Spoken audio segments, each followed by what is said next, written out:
శ్రీరామాయ నమః. ప్రియా భగవద్బంధువులరా, శ్రీమద్ రామాయణంలో యుద్ధకాండలో ప్రస్తుతం పారాయణ చేస్తూ ఉన్నాం. 28వ సర్గలోకి ప్రస్తుతం 28వ సర్గ పారాయణ జరుగుతూ ఉంది. శుకుడు అనేటటువంటి దూత, రావణుడు దూత, శుకుడు సారుణుడు అనేటటువంటి ఇద్దరు దూతలు రావణుడికి లంకాపట్టణం బయట భాగంలో ఉన్నటువంటి వానర సైన్యం గురించి, వానర సైన్యంలో ఉన్న వీరుల గురించి బాగా వివరంగా అర్థమయ్యేటట్టు చెబుతూ ఉన్నారు. రావణుడే అడగటం జరుగుతుంది. ఓ సుఖసారుణులారా, వానర సైన్యంలో బలవంతులు ఎవరయ్యా, వాళ్ళ పేర్లు, వారు ఎవరెవరు అనేది నాకు అర్థమయ్యేటట్టు చెప్పండి అని అడిగితే శుకుడు కొంతమంది గురించి చెప్తాడు, సారుణుడు కొంతమంది గురించి చెప్తాడు. అలా చెప్తూ మైంద్రుడు గురించి, ద్వివిధుడు గురించి, అంగదుడు గురించి, జాంబవంతుడి గురించి, ఇలా అందరి గురించి చెప్పుకుంటూ రాముడి దగ్గరికి వస్తారు.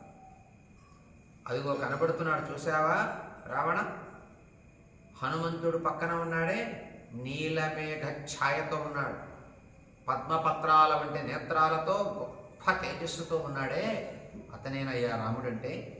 మహారాజా రావణ, యశ్చేషోనంతరశూరః శ్యామః పద్మనిభేక్షణః ఇక్ష్వాకూనామధిపతో మతిరథో లోకే విశ్రుత పౌరుషః.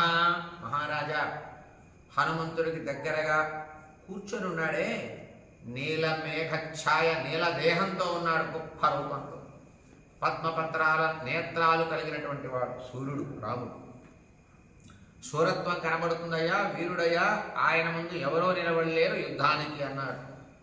అంతేకాదు మహారాజా, ఇక్ష్వాకు వంశంలో అతిరథుడు అతను, లోకంలో ప్రసిద్ధమైనటువంటి పౌరుషం కలిగినటువంటి వాడు, గొప్ప పరాక్రమం పౌరుషం ఉన్నటువంటి వాడు శ్రీరాముడు.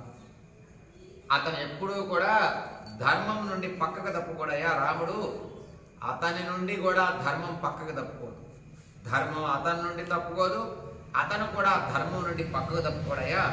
యస్మిన్ చలతే యస్మిన్ నచలతే ధర్మం యో ధర్మం నాతివర్తతే. ధర్మాన్ని అతను ఎప్పుడూ తప్పి నడవడు, ధర్మం కూడా అతన్ని వీడి ఉండదు, అంత గొప్పవాడయ్యా అతను. యో బ్రాహ్మమస్త్రం వేదాంశ్చ వేద వేద విదంవరః. ధర్మం బాగా తెలిసినటువంటి వాడు, ధర్మాన్ని బాగా ఆచరించేవాడు, అంతేకాకుండా బ్రహ్మాస్త్రం బాగా ప్రయోగించడం తెలిసినటువంటి వాడయ్యా శ్రీరాముడు అని రాముడు గురించి వర్ణిస్తూ, అతని రూపాన్ని చూపిస్తూ, అతని గుణాలన్నీ చెబుతూ పరాక్రమం గురించి చెప్తున్నాడు శుకుడు. బ్రహ్మాస్త్రం వేయటంలో అతనికి మించిన వాడు లేడయ్యా అని చెబుతూ, బాణాలు కనుక ప్రయోగిస్తే యో బింధ్యాద్ గగనం బాణైర్ మేదినీం వాపిదారయేతు. గగనం ఆకాశాన్ని భేదించగలడు, అలాగే మేదిని భూమిని కూడా చేల్చగలడు. ఆకాశాన్ని భేదించగలడు, భూమిని చేల్చగలడయ్యా అతని బాణ పరాక్రమం చేత. అతని కోపం అటువంటిది, అతని కోపం ఎలాంటిదో తెలుసా, మృత్యువు లాంటిదయ్యా. అతని కనుక కోపం వస్తే బాణ ప్రయోగం చేస్తే ఎదుటివాడికి మృత్యువు పట్టక తప్పదు, ప్రాణాలు పోక తప్పదు, అటువంటి కోపం కలిగినటువంటి వాడు. అతని పరాక్రమం ఇంద్రుడితో సమానమయ్యా. యస్య మృత్యోరివ క్రోధః శక్రస్యేవ పరాక్రమః. ఇంద్రుడితో సమానమైనటువంటి పరాక్రమం కలిగినటువంటి వాడు. ఆయన భార్యని నువ్వు ఎత్తుకొచ్చావు జనస్థానం నుండి. యస్య భార్య జనస్థాన సీతా చ వికృతత్వయ. నీవు జనస్థానం నుండి ఎవరూ లేనటువంటి సమయంలో బలాత్కారంగా అతని భార్యనే లాక్కొని వచ్చి లంకలో ఉంచావు. స ఏష రామస్వాం రాజన్ యోద్ధుం సమభివర్తతే.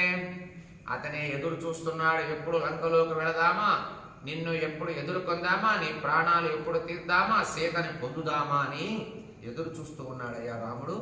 అతనే శ్రీరాముడు అని రాముడు గురించి శుకుడు చెప్పటం జరుగుతోంది రావణుడికి. ఓహో అన్నాడు, చూశాడు. యస్య భార్య జనస్థానా సీతా చాపి హృతా త్వయా స ఏష రామస్త్వాం రాజన్ యోద్ధం సమభివర్తతే. ఎదురు చూస్తున్నాడయ్యా, యుద్ధం చేయటానికి సమీపిస్తూ ఉన్నాడు. ఎప్పుడు దగ్గరకు వద్దామా, ఎప్పుడు లంకలోకి ప్రవేశిద్దామా, ఎప్పుడు రావణుని వధిద్దామా అని చూస్తూ ఉన్నారు. యస్యేష దక్షిణే పార్శ్వే. ఇప్పుడు శుకుడు లక్ష్మణుణ్ణి వర్ణిస్తూ ఉన్నాడు. రావణుడు అంతా చూస్తూ ఉన్నాడు. ఎంతో మంది వానరుల గురించి చెప్పారు సుఖసారణ ఇద్దరు. రాముడి గురించి కూడా చెప్పాడు. ఇప్పుడు లక్ష్మణుడి గురించి వర్ణిస్తున్నాడు. లక్ష్మణుడు ఎలా ఉంటాడు, అతని శరీర రూపం ఏమిటి, వర్ణం ఏమిటి, బలాబలాలు ఏమిటి, అతనిలో ఉన్నటువంటి గుణాలు ఏమిటి మనకి బాగా స్పష్టంగా ఇక్కడ వాల్మీకి మహర్షి చెప్తున్నారు. యస్యేష దక్షిణే పార్శ్వే.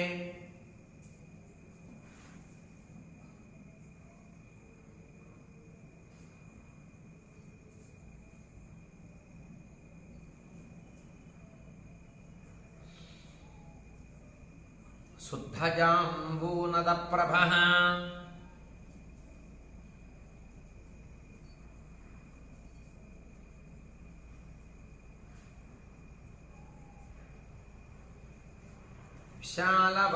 విశాలవక్షాస్తామ్రాక్ష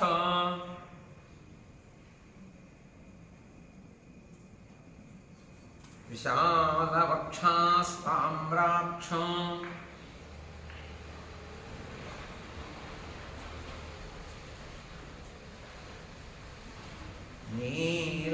నీలకుంచితమూర్ధజః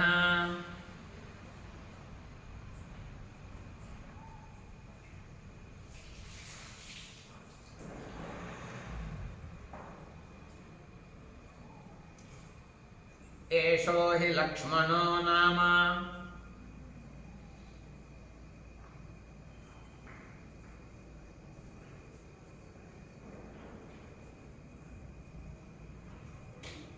భ్రాతుః ప్రియహితే రతః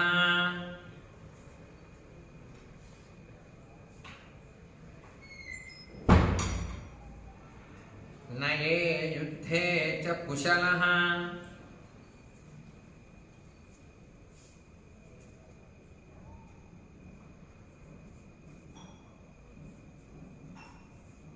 సర్వశస్త్రభృతాం వరః.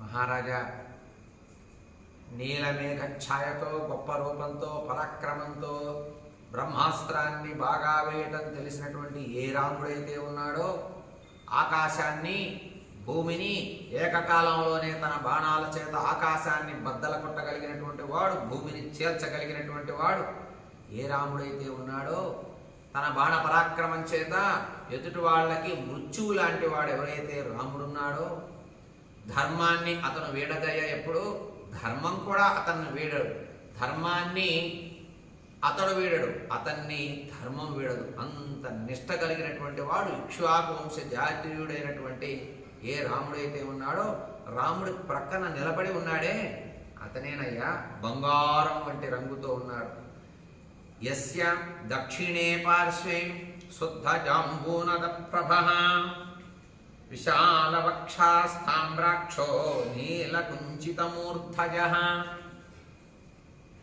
రావణ బంగారం వంటి కాంతితో ఉన్నాడే అతనేనయ్యా లక్ష్మణుడు.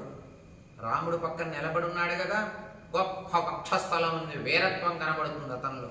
తామ్రాక్ష, అతని కళ్ళు చూసావా, నేత్రాలు ఎర్రగా ఉన్నాయి, బంగారం వంటి నేత్రాలతో ఎర్రగా ఉన్నాడు. అలానే నీలకుంచితమూర్ధజః, నల్లగా వంగి రింగు రింగులుగా ఉన్నటువంటి జుట్టు ఉందే అతనేనయ్యా లక్ష్మణుడు. అంతేకాదు రాముడికి సోదరుడితను, చాలా హితం. రాముడు హితాన్ని కోరతాడు. అన్న స్నేహాన్ని, అన్న హితాన్ని కోరి అన్నకి ఏ విధంగా మంచి జరుగుతుందో అటువంటి పనులే చేయడానికి ఇష్టపడతాడట. అంతేకాదు సకల ఆయుధధారుల్లో శ్రేష్ఠుడు. ఏ ఆయుధాన్నైనా ధరించగలడు, ఏ ఆయుధంతో అయినా యుద్ధం చేయగలడు. నీతి యందు యుద్ధమునందు చాలా సమర్థుడయ్యా. యుద్ధం చేయటంలో సమర్థుడే. నీతి కలిగినటువంటి యుద్ధం చేయటంలో గొప్ప సమర్థుడు. నీతి తప్పి, ధర్మం తప్పి, న్యాయం తప్పి యుద్ధం చేయడయ్యా. అటువంటి గొప్ప గొప్ప గుణం కలిగినటువంటి వాడు లక్ష్మణుడు. చూసావు కదా, బంగారు వర్ణంతో ఉన్నాడు లక్ష్మణుడు. ఆయన ప్రక్కన కూర్చొని ఉన్నటువంటి వ్యక్తి రాముడు. ఆయన నీలవర్ణ ఛాయలో ఉన్నాడు, ఆకాశం వర్ణంలో ఉన్నాడు. ఇతను బంగారు రంగులో ఉన్నాడు, నిలబడి ఉన్నాడు లక్ష్మణుడు అని లక్ష్మణుడి గురించి వర్ణిస్తున్నాడు. వర్ణించి చెప్పాడు. అమర్షి దుర్జయో జేత విక్రాంతో బుద్ధిమాన్ బలి రామస్య దక్షిణో బాహుర్నిత్యం ప్రాణో బహిశ్చరః. చాలా కోప స్వభావి లక్ష్మణుడు. ఎంత కోపం అంటే ఇంత అంత అని చెప్పలేమయ్యా. జయింపశక్యం కానటువంటి వాడు.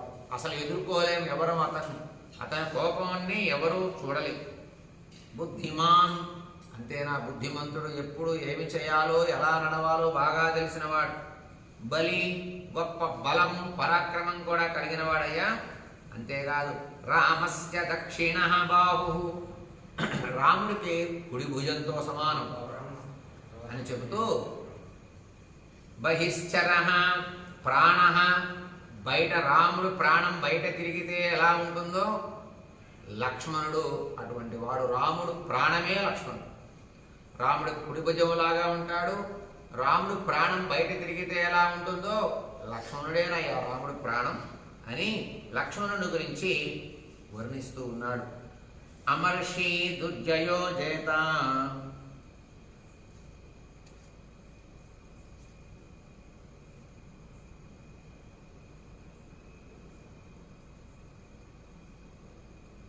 విక్రాంతో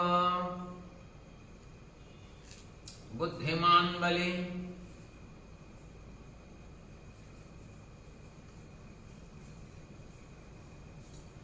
రామస్య దక్షిణే బాహుర్నిత్యం ప్రాణో బహిశ్చరః. రామస్య దక్షిణో బాహు నిత్యం ప్రాణో బహిశ్చరః.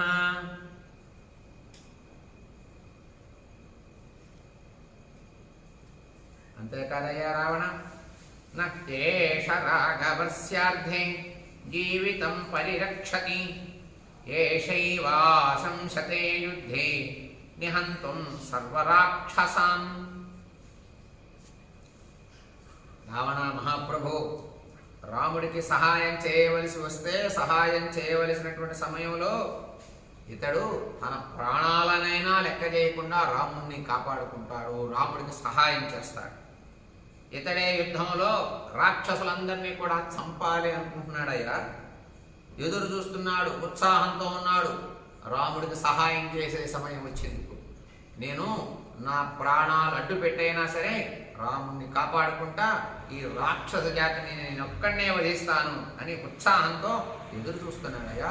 ఈ బంగారు వర్ణం కలిగినటువంటి లక్ష్మణుడు, రింగులు రింగులుగా తిరిగినటువంటి జుట్టు కలిగినటువంటి వాడు, విశాలమైన వక్షస్థలం కలిగినటువంటి వాడు, రాముడి కుడి భుజంతో సమానమైనటువంటి వాడు, రాముడు ప్రాణమే బయట తిరుగుతుందా అన్నట్లు ఉండేటటువంటి వాడు, రాముడికి హితం చేయాలి అని ఎదురు చూసేటటువంటి వాడు, రాముడికి ఏది ఇష్టమో అదే ఆచరించేటటువంటి వాడు లక్ష్మణుడయ్యా. నీతి యందు గొప్ప గుణం కలిగినటువంటి వాడు లక్ష్మణుడు అని లక్ష్మణుడిని వర్ణిస్తూ ఉన్నాడు. బహిశ్చరః నేష రాఘవస్యార్థే,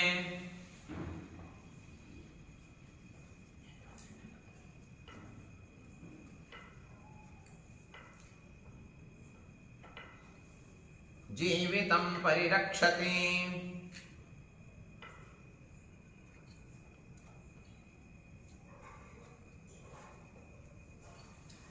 ఏషైవాశంసతే యుద్ధే,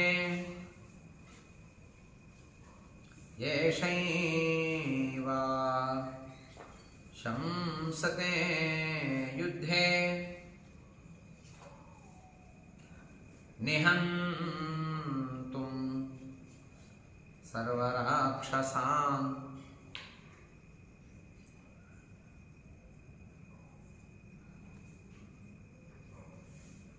యస్తు సవ్యమసౌ పక్షం రామస్యాశ్రిత్య తిష్టతి రక్షో గణపతి క్షిప్తో రాజా ఏష విభీషణః. రాముడి ఎడమ ప్రక్కన ఉన్నాడే, రాముడికి కుడి ప్రక్కన ఉన్నటువంటి వాడు లక్ష్మణుడు. రాముడికి ఎడమ పక్కన ఉన్నాడే, నలుగురున్నారు మధ్య రాక్షసులు, నలుగురు మధ్యలో ఉన్నాడు. నలుగురు రాక్షసుల మధ్య ఉన్న ఎవరైతే ఉన్నారో రాజైనటువంటి వాడు అతనేనయ్య విభీషణుడు అని రావణుడికి విభీషణుడిని పరిచయం చేస్తూ ఉన్నాడు. వానర సైన్యంలో చేరాడు కదా విభీషణుడు.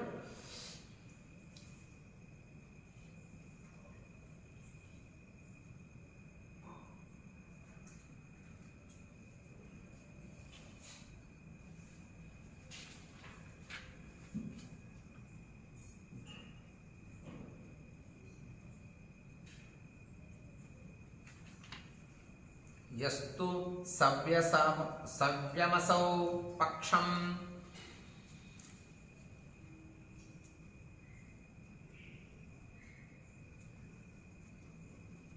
యస్తు సవ్యమసౌ పక్షం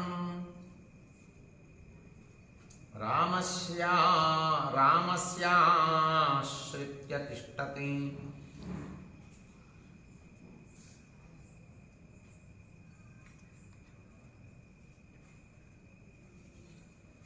రక్షో గణపతి క్షిప్తో రక్షో గణ పరిక్షిప్తో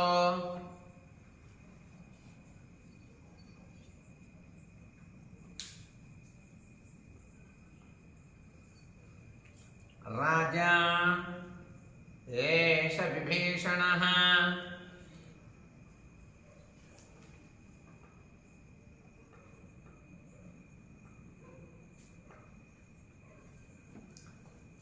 మహారాజా రావణ, రాముడికి కుడివైపు లక్ష్మణుడు ఉన్నాడు, ఎడమవైపు ఉన్నటువంటి రాక్షసుడు రాజు విభీషణుడయ్యా. అతని చుట్టూ నలుగురు రాక్షసులు ఉన్నారు. శ్రీమత రాజరాజేన లంకాయామభిషేవితః త్వామేవ ప్రతి సంరబ్ధో యుద్ధాయేషోభివర్తతే. మహారాజా రావణ, రాముడికి ఎడమ పక్క నిలబడి భక్తి శ్రద్ధలతో నిలబడి ఉన్నాడే అతనేనయ్యా విభీషణుడు. అతన్ని రాముడట లంకకి రాజుగా అభిషేకం చేశాడట. నీవే లంకకి రాజు అని ప్రకటించాడటయ్యా. నిన్ను గూర్చి చాలా కోపంగా ఉన్నాడు విభీషణుడు. అంతేకాదు యుద్ధం చేయటానికి సిద్ధంగా ఉన్నాడు. లంక వైపే చూస్తున్నాడు. నీపైన కోపంగా ఉన్నాడు ఆ విభీషణుడు. ఈ విభీషణుణ్ణి రాముడు నీవే లంకకి రాజువి అని ప్రతిజ్ఞ చేసి ప్రకటించి నీరు చల్లి మరీ రాజును చేశాట. ఆ విభీషణుడు ఎదురు చూస్తూ ఉన్నాడు, లంక పైకి ఎప్పుడు యుద్ధానికి వద్దామా అని. లంక వైపు చూసేటటువంటి విభీషణుడు చూపించాడు ఈ శుకుడు. శ్రీమత రాజరాజేన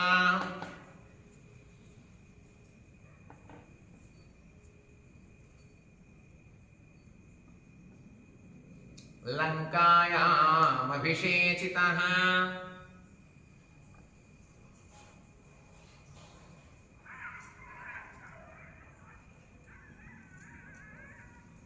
త్వామేవ ప్రతి సంరబ్ధో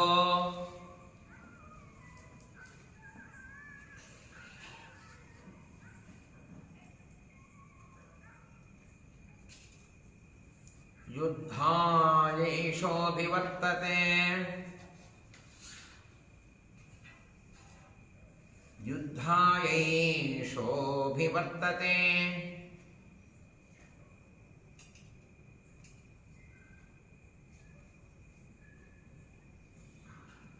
చాలా కోపంతో నీ వైపే చూస్తున్నాడు, లంక వైపే చూస్తున్నాడు, యుద్ధం చేయాలని ఎదురు చూస్తున్నాడు అజా విభీషణుడు రావణ అని రావణుడికి శుకుడు చెప్పాడు విభీషణుడి గురించి. అంతేకాదు యంతు పశ్యసి తిష్టంతం మధ్యే గిరిమివాచలం సర్వశాఖాం మృగేంద్రాణాం భక్తారమమితౌజసం తేజసా యశసా బుద్ధ్యా బలేనాభిజనేన చ యః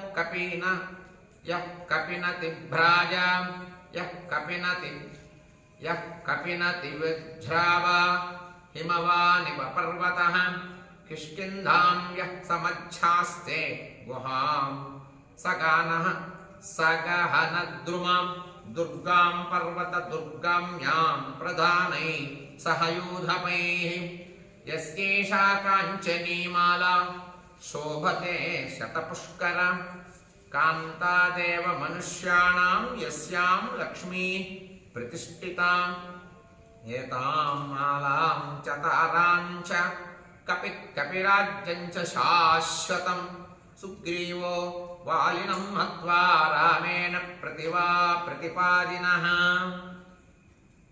సుగ్రీవుడి గురించి వర్ణిస్తూ ఉన్నాడు శుకుడు.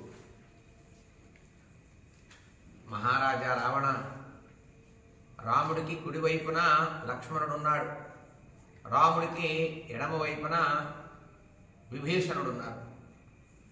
అట్లాగే ఆ కనపడేటటువంటి వానర వీరులలో గొప్పగా ప్రకాశిస్తున్నాడే ఒక పెద్ద పర్వతంలాగా అతను వానరుల ప్రభువుగా గొప్ప తేజస్సు కలిగినటువంటి వాడు. అతనే సుగ్రీవుడు అంటారు. అతను హిమవత్ పర్వతం వలె ఇతర పర్వతాలన్నీ హిమవత్ పర్వతాన్ని ఆశ్రయించినట్లు ఇతన్ని ఆశ్రయించి అందరూ ఉంటారు. తేజస్సు చేత, మనస్సు చేత, యశస్సు చేత, బుద్ధి చేత, బలము చేత, వంశము చేత అన్నిటి యందు గొప్పవాడగా.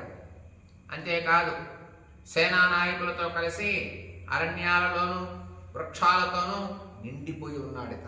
ఇతని సంఖ్య చాలా పెద్దది. పర్వతాలపై, వృక్షాలపై, అరణ్యాలపై బాగా వ్యాపించి ఉన్నారు వీరి సైన్యం. ప్రవేశించడానికి శక్యం కానంత ప్రదేశాల్లో కూడా వీళ్ళు ఉన్నారు. ప్రాకారాది దుర్గాలయందు కిష్కింధ గుహల్లో నివసిస్తూ ఉంటారు వీరంతా. 100 పద్మములు గల మనోహరమైనటువంటి ఏ బంగారు మాల మెడలో కనబడుతోందే ఒక హారం. ఆ హారం లక్ష్మీహారం అంటారయ్యా. మనుష్యుల లక్ష్మి నిక్షిప్తమై ఎలా అయితే ఉంటుందో మనుష్యులకి, దేవతలకి లక్ష్మి ఎలాంటిదో, మనుష్యులకి లక్ష్మి ఎలాంటిదో అట్టి మాల ధరించి ఉన్నాడే. మెడలో ఒక కాంతివంతమైన మాల కనబడుతోందే, అతనే సుగ్రీవుడు అన్నాడు. ఈ హారం ఎలా వచ్చిందో తెలుసా రావణ? రాముడు వాలిని చంపి అతని హారాన్ని సుగ్రీవుడికి ఇచ్చాడు. అంతేకాదు వాలిని వధించిన తర్వాత వాలి భార్య అయినటువంటి తారణి, వాలి పాలన చేసినటువంటి ఏ కిష్కింధ అయితే ఉన్నదో ఆ కిష్కింధని ఇతను సుగ్రీవుడు అనుభవిస్తూ ఆ హారాన్ని వేసుకుంటూ ఆనందంగా ఉన్నాడు. రాముడిని చూసి ధైర్యంగా ఉన్నాడు. రాముడు ఇచ్చిన రాజ్యమైన ఆ కిష్కింధ సుగ్రీవుడికి. వాలి ఎప్పుడైతే రామ బాణం చేత పడిపోయాడో ఆ నిమిషం నుండి ఆ హారం సుగ్రీవుడిది. వాలి భార్య అయినటువంటి తార కూడా సుగ్రీవుడిది అయింది. వాలి పాలన చేసినటువంటి కిష్కింధ కూడా సుగ్రీవుడు పాలన చేస్తున్నారు. ఇది రాముణ్ణి చూసుకొని తాను పొందినటువంటి సౌఖ్యమయ్య అని సుగ్రీవుడిని వర్ణిస్తూ ఉన్నాడు. యంతు పశ్యసి తిష్టంతం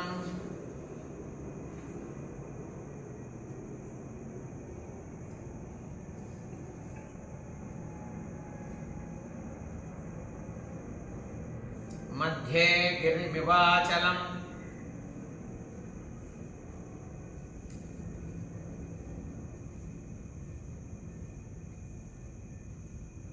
సర్వశాఖాం మృగేంద్రాణాం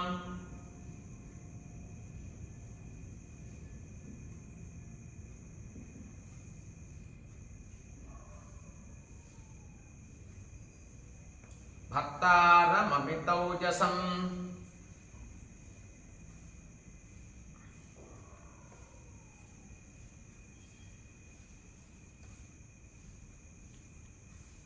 తేజసా యశసా బుద్ధ్యా బలేనాభిజనేన చ తేజసా యశసా బుద్ధ్యా బలేనాభిజనేన చ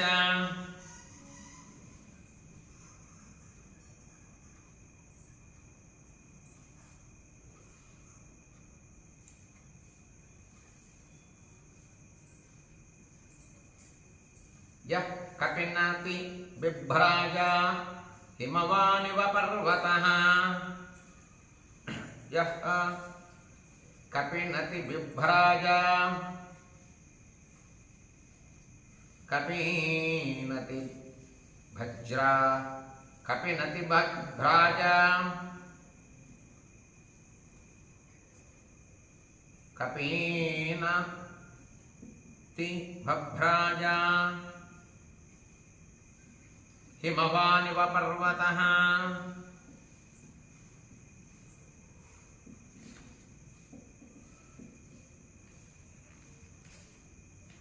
కిష్కింధాం యః సమధ్యాస్తే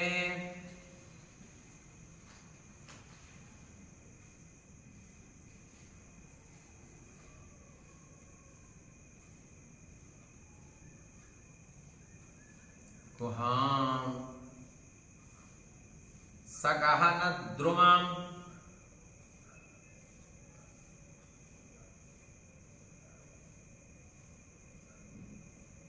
దుర్గాం పర్వతదుర్గమ్యాం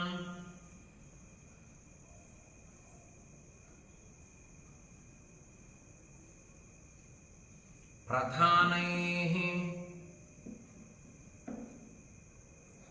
సహ యూథపైః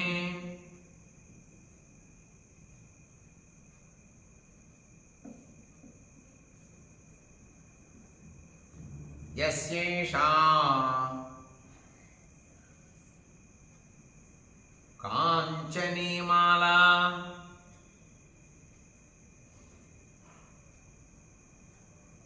శోభతే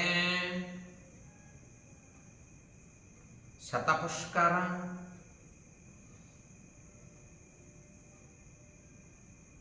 కాంతాదేవ మనుష్యాణాం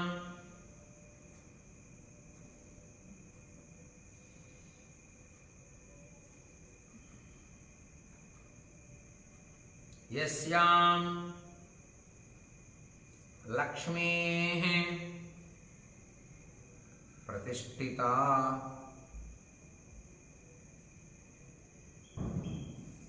ఏతాం మాలాం చ తారాం చ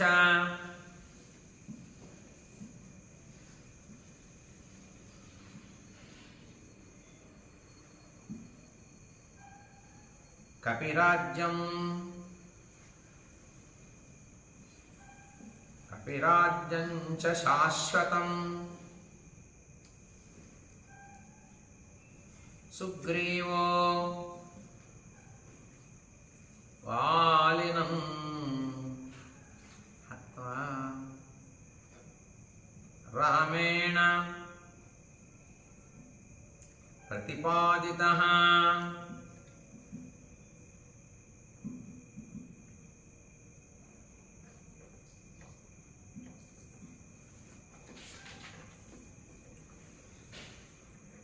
శాశ్వతమైనటువంటి రాజ్యాన్ని శాశ్వతమైనటువంటి లక్ష్మిని ఇచ్చాడయా రాముడు సుగ్రీవుడికి. శత సహస్రాణం కోటిమాహు మనిషిణః కోటిమాహుర్మనీషిణః శతం కోటి సహస్రాణం శంకురిత్యభిధీయతే. శుకుడు ఇప్పటి వరకు వానర వీరులందరి గురించి కూడా చెప్పినటువంటి సుఖసారణులు ఇద్దరూ రాముడు గురించి చెప్పారు, లక్ష్మణుడి గురించి చెప్పారు, విభీషణుడి గురించి చెప్పారు, సుగ్రీవుడి గురించి చెప్పి ఇక ఎంతమంది వానరులు యుద్ధానికి వచ్చారు అనేటటువంటి ఒక లెక్కకొచ్చారు. ఆ విధానం చాలా చక్కగా వాల్మీకి మహర్షి వర్ణిస్తూ ఉన్నారు. రావణ 100 లక్షలు 1 కోటి అని అంటారు కదా. 100 లక్షలు కనుక ఉంటే 1 కోటి మంది ఉన్నారయ్యా అంటారు. అలాగే 1,00,000 కోట్లు ఉంటే గనక 1 శంకువు అంటారు. 100 లక్షల మంది ఉంటే 1 కోటి మంది ఉన్నట్లు, 100 కోట్లు 1,00,000 కోట్లు కనుక ఉంటే 1 శంకువు ఉన్నట్టు ఆ సంఖ్యకి. శతం శంకు సహస్రాణం మహాశంకురితి స్మృతః. 1000 శంకువులు 1 మహాశంకువు అంటారు. 1000 మహాశంకువులు వృందము అని పేరు. అలాగే 1000 వృందములు మహావృందము అంటారు. 1000 మహావృందములు ఉన్నటువంటి సంఖ్యకి పద్మము అని పేరు. 1000 పద్మములు ఉండేటటువంటి దానికి మహాపద్మము అని పేరు. 1000 మహాపద్మములు ఉన్నటువంటి సైన్యానికి ఖర్వము అని పేరు. 1000 ఖర్వములు ఉన్నటువంటి సైన్యానికి మహాఖర్వము అని పేరు. 1000 మహాఖర్వములు ఉన్నటువంటి దానికి సముద్రము అని పేరు. 1000 సముద్రములు ఉన్నటువంటి సైన్యానికి ఓఘము అని పేరు. 1000 ఓఘములు ఉన్నటువంటి సైన్యానికి మహౌఘము అని పేరు. ఇలా ఉందయా సంఖ్య. ఇలా పేర్లు పెట్టుకొని సమూహాలుగా ఉన్నారు. ఎటు చూసినా వానరులే ఉన్నారు. ఎక్కడ లెక్క పెట్టగలం, ఎటు నుంచి లెక్క పెట్టగలం, ఎంతవరకు అంతం ఉన్నదో అర్థం కావట్లేదు. మహారాజా, గొప్ప పరాక్రమం కలిగినటువంటి వాడు, నిత్యము గొప్ప సైన్యంతో కూడినటువంటి వానర రాజు అయినటువంటి సుగ్రీవుడు విభీషణుడితో కూడి మంత్రులతో కూడి యుద్ధం నిమిత్తం నీ మీదకే రావటం కోసం సిద్ధంగా ఉన్నారు. ఈ సమూహం అంతా నీకు లెక్క చెప్పా, మొత్తాన్ని చూశాను. ఈ ప్రజ్వలించేటటువంటి వీరంతా ఉన్నారే, గ్రహాలతో సమానమైనటువంటి వాళ్ళు వచ్చి వానరసేన చూశావు.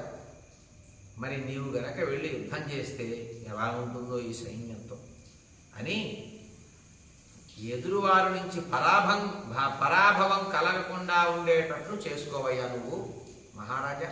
ఇంత సైన్యం, ఇంత వీరులు, ఇంతమంది పరాక్రమం కలిగినటువంటి వాళ్ళు ఉన్నారు. వీళ్ళందరూ ఒక ఎత్తు, రాముడే ఒక ఎత్తు. వీళ్ళందరి చేతుల్లో నీకు పరాభవం రాకుండా చూసుకో మహారాజా అన్నాడు శుకుడు. అని చెప్పి నమస్కరించి నిలబడ్డాడు.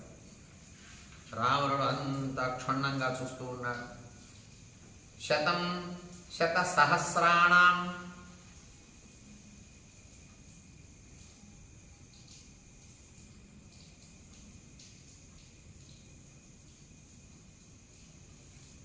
కోటి మాహుర్మనీషిణః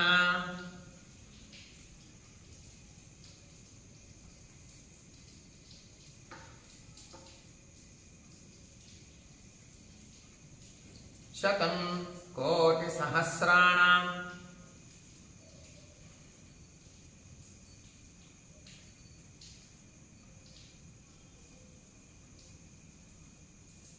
శంకురిత్యభిధీయతే.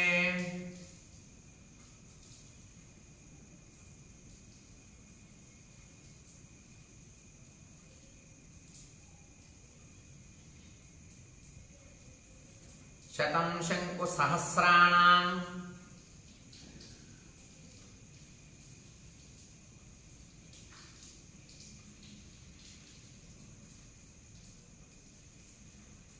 మహాశంకురితి స్మృతః.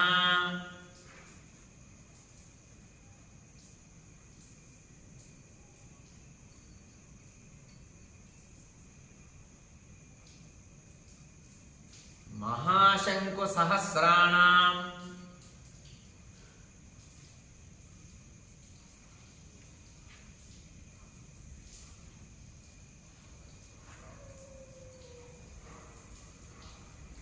శతం వృంద వివోచ్యతే.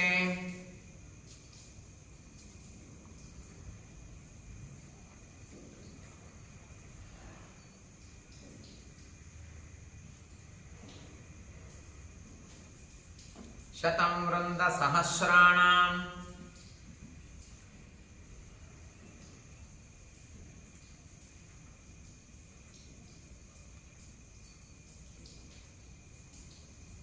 మహావృందమితి స్మృతం.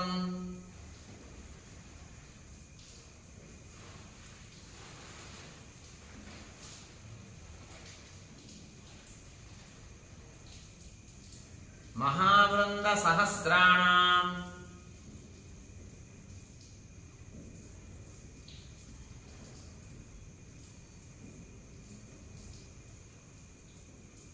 శతం పద్మ విమోచ్యతే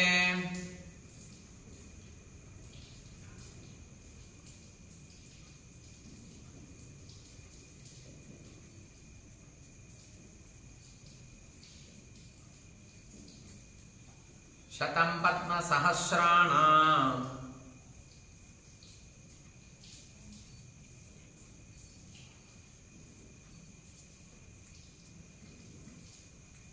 మహాపద్మమితి స్మృతం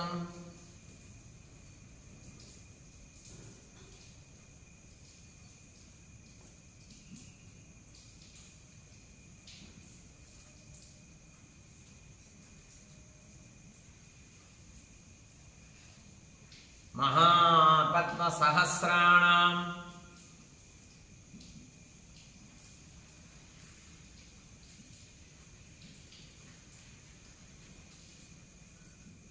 శతం ఖర్వ విమోచ్యతే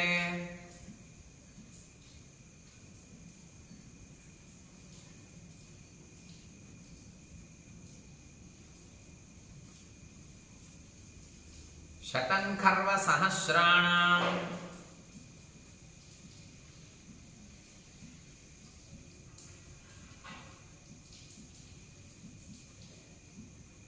మహాఖర్వమితి స్మృతం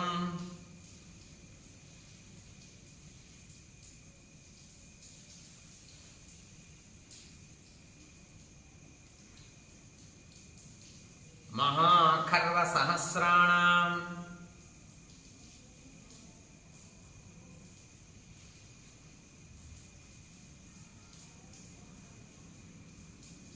సముద్రమభిధీయతే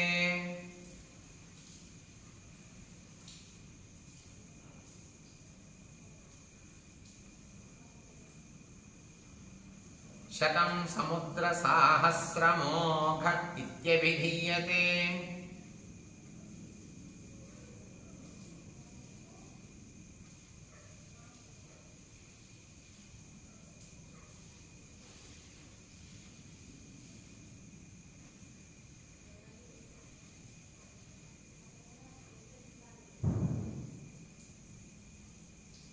శతమోఘ సహస్రాణం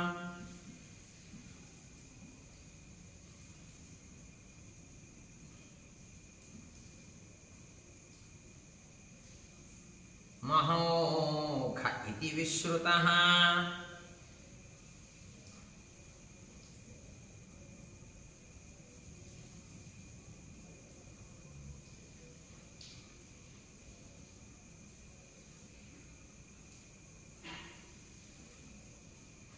మహారాజా వానర సైన్యాన్ని మొత్తాన్ని నీకు చూపించారు. ఈ పేర్లతో ఇంతింతమంది ఒక్కొక్క సైన్యంలో ఉన్నారయ్యా. ఇలా గుంపులు గుంపులుగా ఉన్నారు. లెక్క పెట్టడానికి వీలు లేనంత మంది ఉన్నారు. ఇటువంటి వాళ్ళని ఎలా ఎదుర్కోవాలి?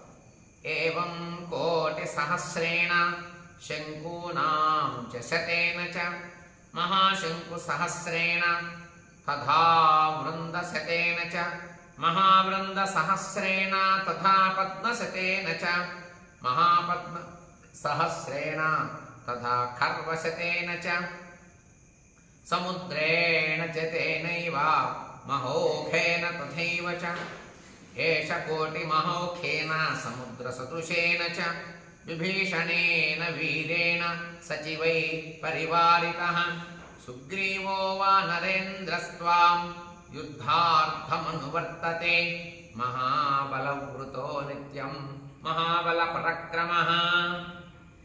ఇంతమంది వానరులంతా కూడా సుగ్రీవుడు కన్ను సైగలలో నడుస్తూ ఉన్నారు. మహారాజా, వీరుడైనటువంటి విభీషణుడు మంత్రులతో కూడి నీపైకి యుద్ధం చేయటం కోసం అందరూ ఎప్పుడా అని ఎదురు చూస్తున్నారు.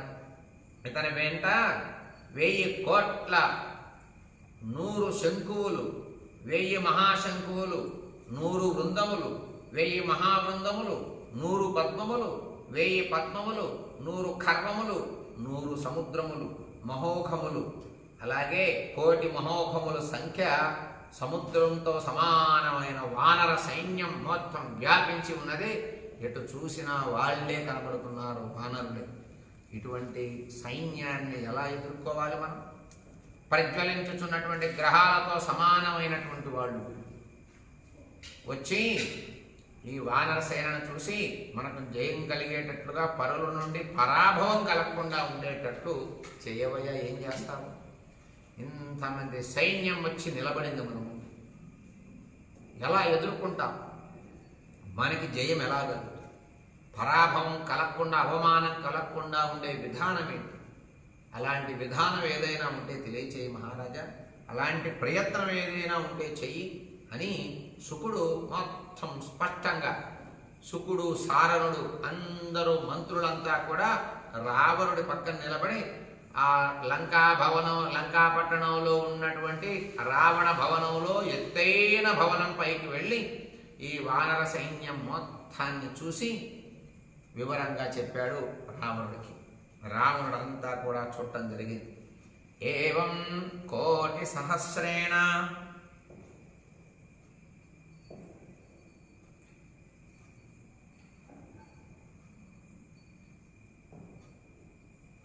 శంకూనాం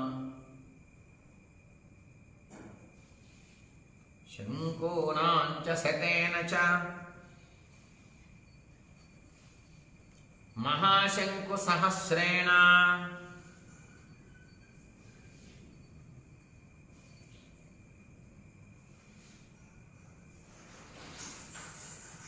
తథా వృంద శతేన చ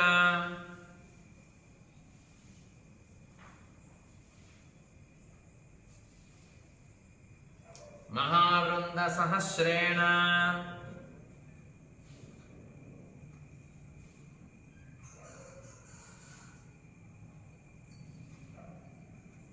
తథా పద్మశతేన చ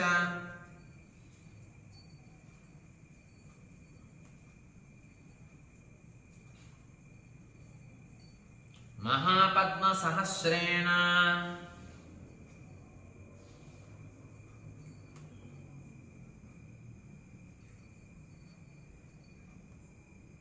తథా ఖర్వశతేన చ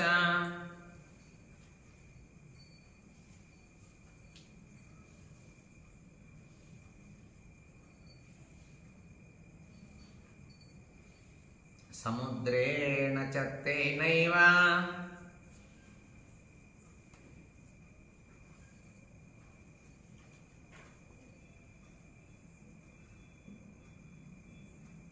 మహోఘేన తథైవ చ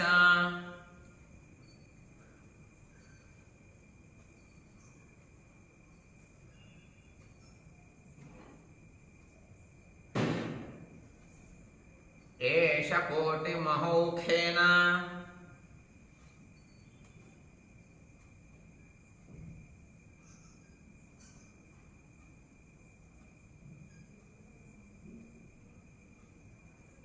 సముద్ర సదృశేన చ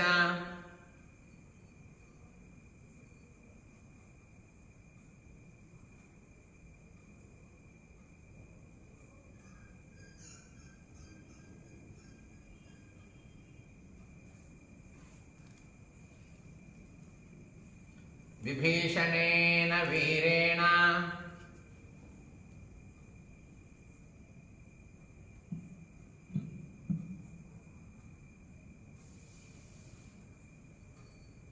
సచివైః పరివారితః సుగ్రీవో వానరేంద్రస్త్వాం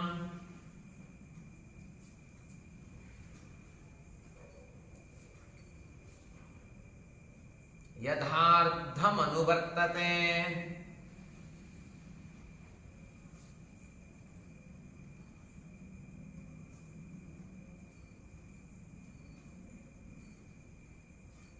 మహాబలవృతో నిత్యం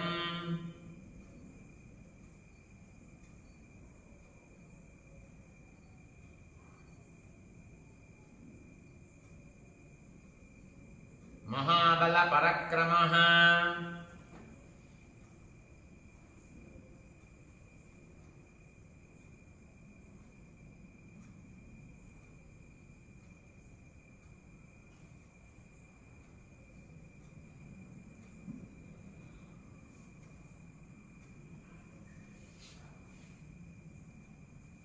అందరూ కూడా వానర సైన్యంతో ఎదురు చూస్తూ ఉన్నారయ్యా మహారాజా రావణ.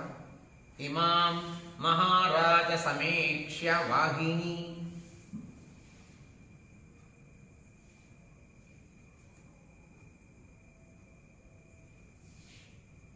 మహారాజ సమీక్ష్య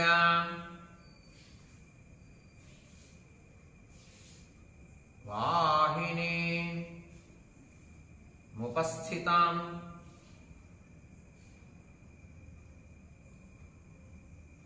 ప్రజ్వలిత గ్రహోపమాం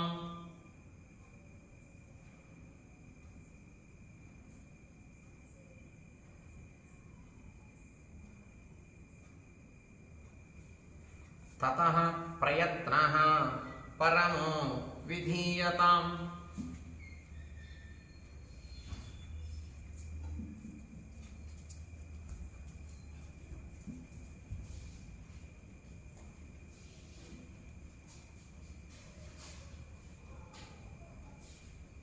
యథా జయః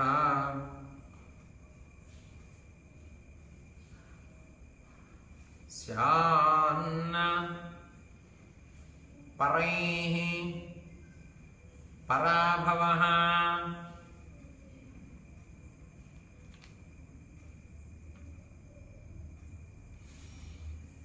మహారాజా రావణ ప్రజ్వలించుతున్న గ్రహాలతో సమానమైనటువంటి వాళ్ళు ఈ వానరు. వచ్చి ఉన్న ఈ వానర సేనను చూసి మనకు జయం ఎలా కలుగుతుందో, పరుల నుండి పరాభవం మనకు కలగకుండా ఉండే విధంగా ఏం చేస్తావో చెయ్యవయ్యా అని ఈ సుఖసారంలో రావణుడికి నమస్కరించి ఆ లంకాపట్టణం బయట భాగంలో ఉన్నటువంటి వానర సైన్యం మొత్తాన్ని వివరంగా చూపించి లెక్కతో సహా చెప్పి అవమానం లేకుండా లంకకి జయం కలిగే విధంగా ఏం చేస్తావో ఆలోచించి చేయవయ్యా మహారాజా అని నమస్కరించాగారు. ఇత్యార్షే శ్రీమద్ రామాయణే ఆదికావ్యే యుద్ధకాండే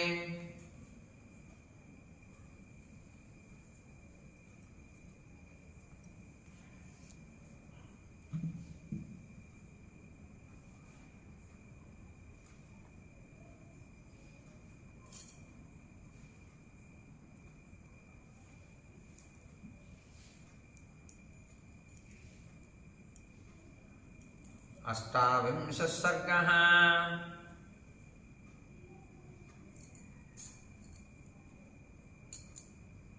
సంపూర్ణం. శ్రీరామార్పణమస్తు.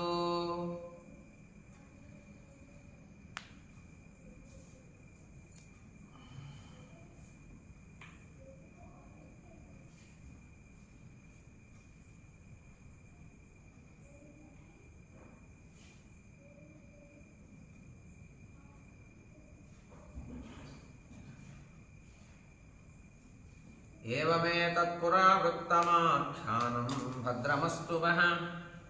ప్రవ్యాహరత విశ్రద్ధో బలం విష్ణోః ప్రబద్ధతాం. ఈ విధంగా సుఖసారణులు రావణుడికి వానర సైన్యంలో ఉన్న వీరుల గురించి, ఆ తర్వాత రాముడు గురించి, లక్ష్మణుడు గురించి, విభీషణుడు గురించి, సుగ్రీవుడు గురించి, వానర సైన్యం మొత్తాన్ని గురించి స్పష్టంగా చూపించి అర్థమయ్యే విధంగా చెప్పి లెక్కతో సహా ఎంతమంది వచ్చారయ్యా అని చెప్పి లంకకి మనకి అవమానం పరాభవం లేనటువంటి పని, మనకి జయం కలిగేటటువంటి పని ఏదో ఆలోచించి చేయవయ్యా మహారాజా అని చెప్పి ఆగారు. ఆగిన తర్వాత రావణుడికి ఆగ్రహం వచ్చింది. సుఖసారణుల్ని నిందించాడు, తిట్టాడు, అరిచాడు. సభ నుండి వెళ్ళిపోండి ఇక్కడి నుంచి మీరు అని అరిచేసి వాళ్ళని అక్కడి నుంచి బయటికి పొమ్మన్నాడు. అంతేకాదు గూఢచారులను పంపించి రాముని అనుగ్రహం చేత వాళ్ళు వానరుల నుండి బాధ నుండి బయటపడి లంకని తిరిగి కొట్టుచు. కొంతమంది మళ్ళీ గూఢచారులను పంపించాడు. పంపిస్తే మళ్ళీ రాముడు వాళ్ళు అనుగ్రహించి క్షమించి దూతలను చంపకూడదయ్యా, రాజు పంపిస్తే వచ్చారు వాళ్ళు తెలుసుకోవాలనుకునేదేదో వాళ్ళు తెలుసుకుంటారు, పంపించేయండి అని మళ్ళీ రాముడు పంపించడం మనకి 19 అంటే 29వ సర్గలో మనకు కనబడుతూ ఉంది. అది రేపు మనం పారాయణ చేసుకుందాం. ఇప్పటి వరకు సుఖసారణలు చెప్పినటువంటివన్నీ విన్నాడు. సుఖసారణలు కూడా దూతలుగా పంపించినటువంటి వాడే రావణుడు. ఒకానొక దశలో గూఢచారులుగా వచ్చిన వాళ్ళే వీళ్ళు కూడా కోతుల వేషాలు ధరించి మరీ వచ్చారు. అటువంటి వేళని రాముడు అనుగ్రహించి ఏం ప్రాణాలు తీయకుండా కొండయాన్ని పంపించాడు. చూసినటువంటి లంక పట్టణం బయట భాగంలో ఉన్న వానరులు చూసినటువంటి వీళ్ళు రావణుడికి అంతా చెప్పారు. చెప్పినటువంటి సందర్భంలో రావణుడికి కోపం వచ్చింది. మీరు ఇక్కడి నుంచి గోండి అని చెప్పేసి వాళ్ళ కోపంతో చేదరించుకొని విసుక్కొని వేరే గూఢచారులను మళ్ళీ పంపిస్తారు. అప్పుడు మళ్ళీ పట్టుకుంటారు వానరులు ఆ గూఢచారులు. ఆ యొక్క సందర్భం మనకి ఈ సర్గలో కనబడుతుంది. రేపు మనం పారాయణ చేసుకుందాం. లాభస్తేషాం జయస్తేషాం కుతస్తేషాం పరాభవః ఏషామిందీవరస్యామో హృదయే సుప్రతిష్ఠితః కాలే వర్షతు పర్జన్య పృథివీ సస్యశాలిని దేశోయం క్షోభరహితో బ్రాహ్మణాః సంతు నిర్భయాః కావేరీ వర్ధతాం కాలే కాలే వర్షతు వాసవః శ్రీరంగనాథో జయతు శ్రీరంగశ్రీశ్చ వర్ధతాం స్వస్తి ప్రజాభ్యః పరిపాలయంతాం న్యాయేన మార్గేణ మహిం మహిషాః గోబ్రాహ్మణేభ్యः శుభమస్తు నిత్యం లోకాः సమస్తాः సుఖినో భవంతు మంగళం కోసలేంద్రాయ మహనీయ గుణాబ్ధయే చక్రవర్తి తనూజాయ సార్వభౌమాయ మంగళం వేద వేదాంత వేద్యాయ మేఘశ్యామల మూర్తయే పుంసాం మోహన రూపాయ పుణ్యశ్లోకాయ మంగళం విశ్వామిత్రాంతరంగాయ మిథిలా నగరీ పతేః భాగ్యానాం పరిపాకాయ భవ్య రూపాయ మంగళం పితృభక్తాయ సతతం భ్రాతృభిः సహ సీతయా నందితాఖిలలోకాయ రామభద్రాయ మంగళం చక్రసాకేతవాసాయ చిత్రకూట విహారిణి సేవ్యాయ సర్వయమినాం ధీరోదారాయ మంగళం సౌమిత్రినాతి జానక్య చాపబాణాసిధారిణే సంసేవ్యాయ సదా భక్త్య స్వామినే మమ మంగళం దండకారణ్యవాసాయ ఖండితామరశత్రవే గృధ్రరాజాయ భక్తాయ ముక్తిదాయాస్తు మంగళం సాదరం శబరే దత్త ఫలమూలాభిలాషిణి సౌలభ్య పరిపూర్ణాయ సత్వోద్రిక్తాయ మంగళం హనుమత్సమవేతాయ హరీషాభీష్టదాయిని వాలి ప్రమథనాయాస్తు మహాధీరాయ మంగళం శ్రీమతే రఘువీరాయ సేతూల్లంఘిత సింధవే జితరాక్షసరాజాయ రణధీరాయ మంగళం ఆసాద్య నగరీం దివ్యామభిషిక్తాయ సీతయా రాజాధిరాజరాజాయ రామభద్రాయ మంగళం మంగళాశాసనపరైర్మదాచార్య పురోగమైః సర్వైశ్చ పూర్వైరాచార్యైः సత్కృతాయాస్తు మంగళం కాయేన వాచా మనసేంద్రియైర్వా బుద్ధ్యాత్మనా వా ప్రకృతే స్వభావాత్ కరోమి యద్యత్ సకలం పరస్మై నారాయణాయేతి సమర్పయామి యదక్షరపదభ్రష్టం మాత్రాహీనం తు యద్భవేత్ తత్సర్వం క్షమ్యతాం దేవనారాయణ నమోస్తుతే రాజా రామచంద్ర ప్రభు की जय सीता माता को जय लक्ष्मण स्वामी की जय पवन सुत हनुमान की जय वाल्मीकि महर्षि की जय नारद महर्षि की जय ब्रह्मदेवुनకు जय ఏడుకొండలవాడ వెంకటరమణ గోవింద గో